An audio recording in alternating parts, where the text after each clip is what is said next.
Young tiger NTR హీరోగా నటించిన 25వ cinema Nannaku Prematho. ఈ సినిమా మరో 3 రోజుల్లో తెలుగు ప్రేక్షకుల ముందుకు రానుంది. సంక్రాంతి సీజన్ అనగానే వేరే సినిమాలు కూడా రిలీజ్ అవుతుంటాయి. కానీ ఈసారి ఎన్టీఆర్ తన సొంత బాబాయ్ అయిన నందమూరి బాలకృష్ణ హీరోగా నటించిన డిక్టేటర్ సినిమా కూడా జనవరి 14వ తేదీన రిలీజ్ కానుంది. బాబాయ్ అబ్బాయిల మధ్య భారీ వార్ జరగనుందనే వార్తలు వచ్చాయి. రీసెంట్ గా మీడియాతో జరిగిన ఇంటర్వ్యూలో ఎన్టీఆర్ ఈ విషయంపై క్లారిటీ ఇచ్చాడు. నందమూరి హీరోల మధ్య ఎలాంటి క్లాష్ లేదు, అసలు ఇది క్లాష్ అని నేను అనుకోవడం లేదు. నా వరకు ఈ సంక్రాంతికి ఇద్దరి సినిమాలు బాగా ఆడాలనుకుంటున్నాను.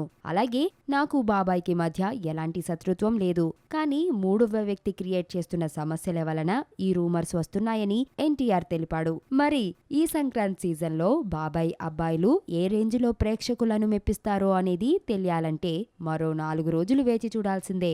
వచ్చింది కదా అవకాశం, ఓ మంచి మాట అనుకుందా, ఎందుకు ఆలస్యం, అందర్నీ రమ్మందా.